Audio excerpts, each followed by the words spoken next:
एक दक्षिण भारत में अनंताचार्य नाम के एक वैष्णव थे। तो वे श्री तिरुपति बालाजी दर्शन करने गए। हमारे इष्ट हैं श्री तिरुपति बालाजी, लेकिन हम ब्रजवासी हैं इसलिए हमारे इष्ट हैं श्री गोवर्धननाथ। पर हमारी दीक्षा रामानुज परंपरा में, इसलिए हमारे इष्ट देव श्रीमन नारायण हैं। पूरी कथा हमारी नारायण भगवान ही बैठ के सुनते हैं सामने। आप लोगों को पता नहीं दिखते कि नहीं, भागवत जी के ऊपर ही बैठे हैं, बिल्कुल शंख चक्र गदा पद्म लेकर के हाथ में। ये नारायण परमात्मा ये हमारे दीक्षा के इष्ट हैं, रामानुज परंपरा के इष्ट हैं। तो नारायण भगवान ही तिरुपति बालाजी के रूप में बैठे हैं तिरुमला में।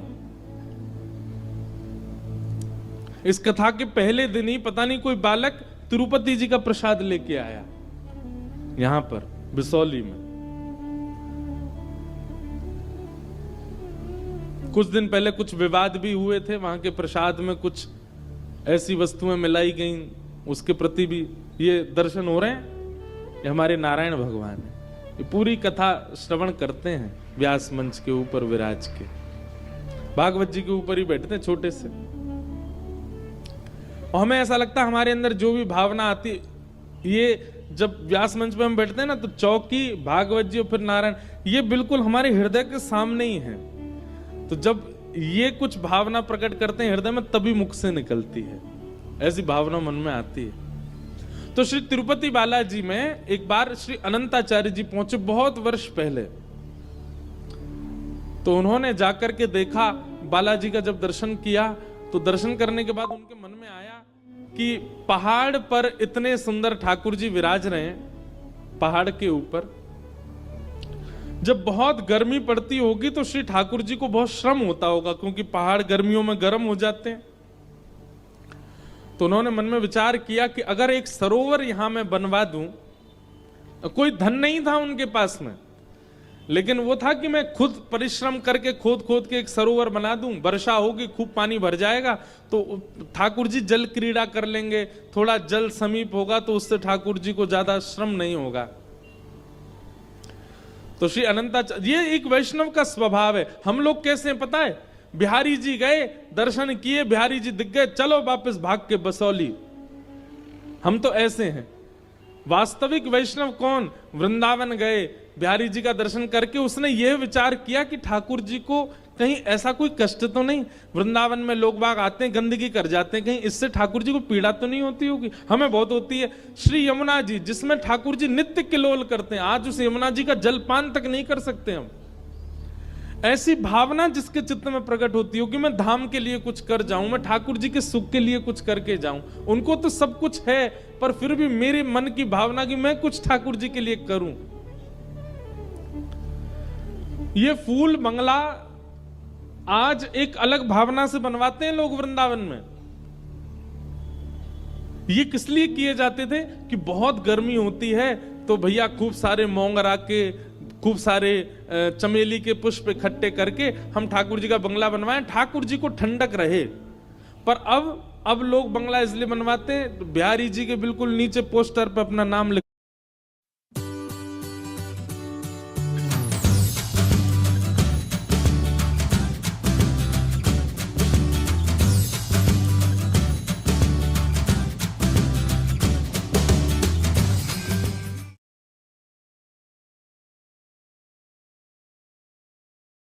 खवा सकें, दुनिया को दिखे हमने बंगला बनवाया।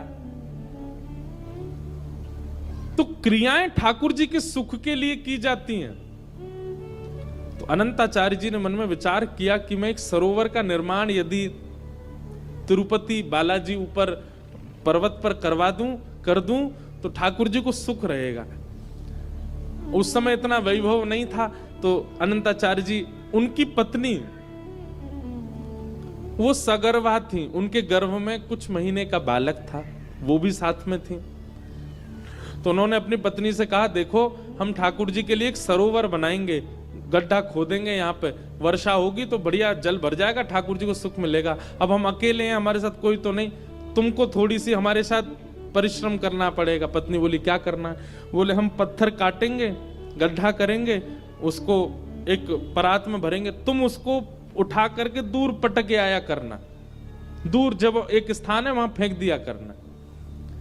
पत्नी बेचारी गर्भवती थी, लेकिन पति के साथ उसने कोई मना नहीं किया, वो ठीक है मैं करूंगी।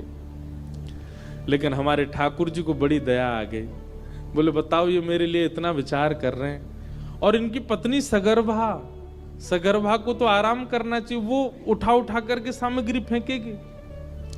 अनंताचार्य जी भरते और पत्नी को देते, पत्नी बेचारी सिर पर रख करके जाती थोड़ी दूर।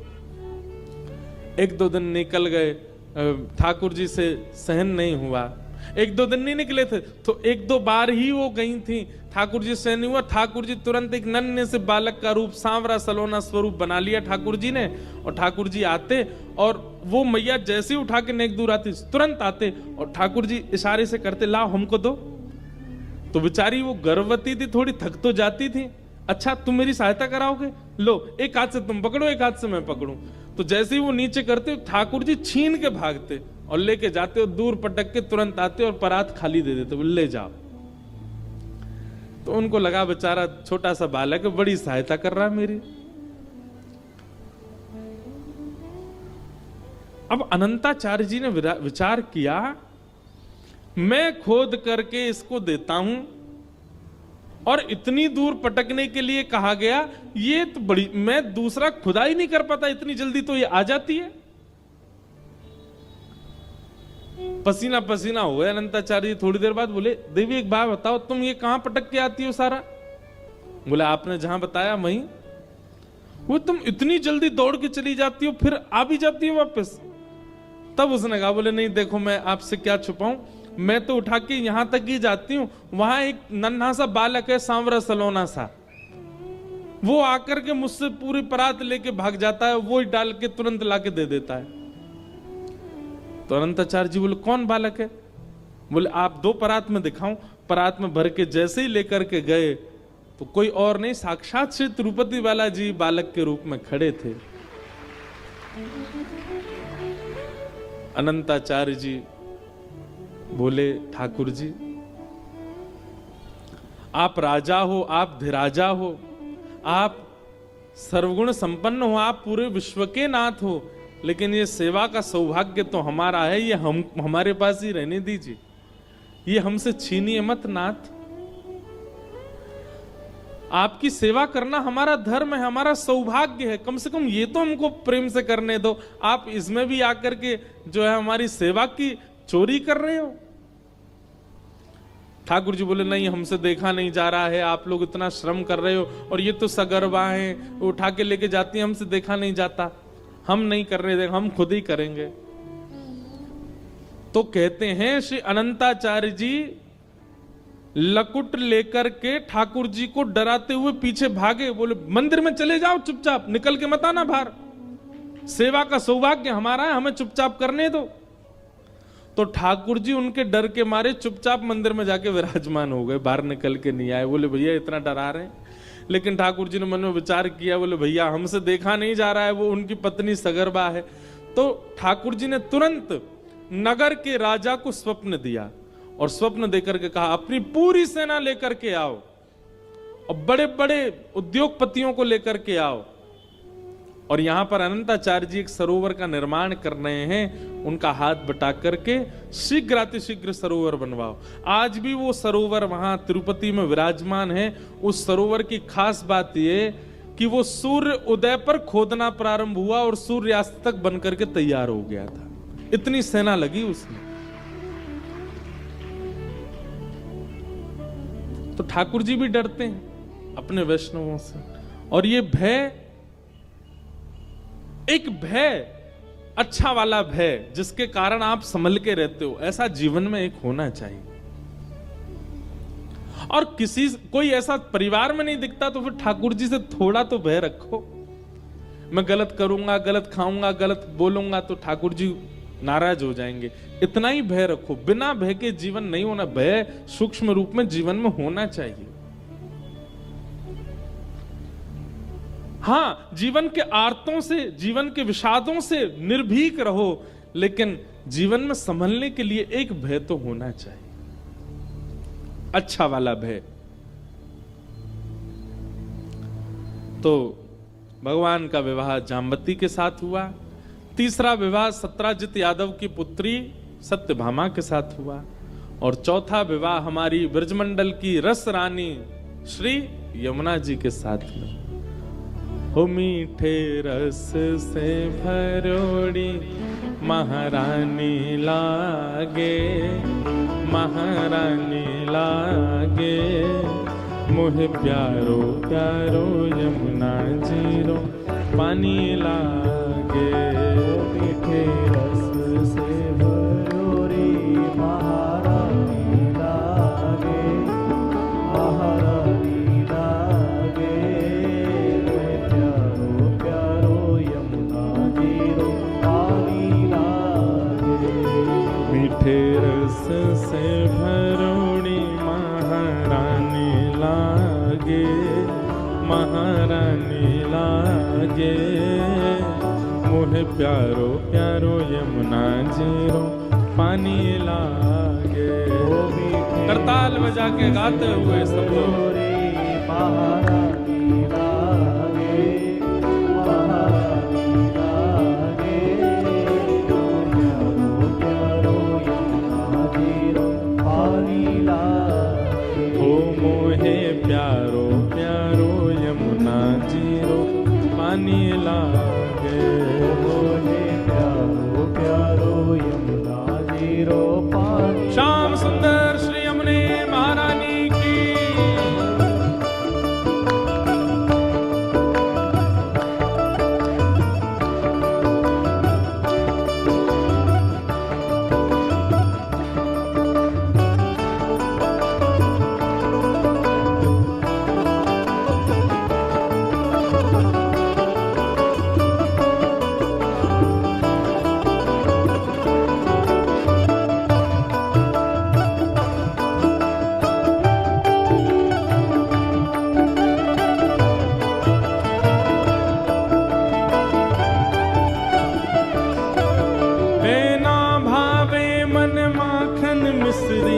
अब न कोई मिठाई, भावे मन माखन मिश्री, अब ना कोई मिठाई।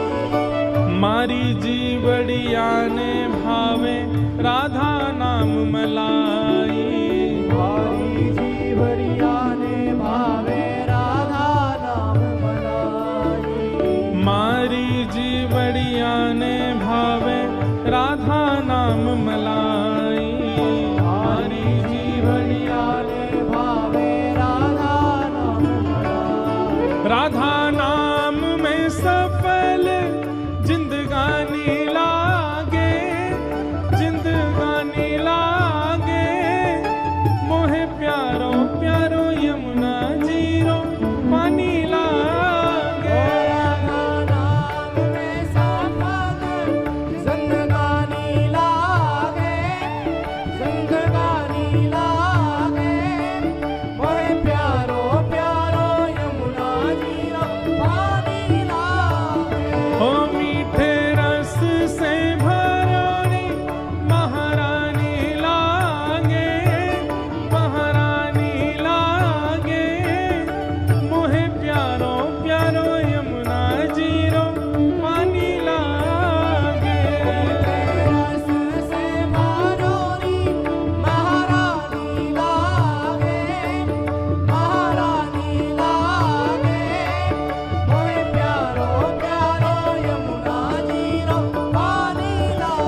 तिनकी बाधा दूर करे श्री राधा राधा नाम। तिनकी बाधा दूर करे श्री राधा राधा नाम। हाँ, तिनकी बाधा दूर करे श्री राधा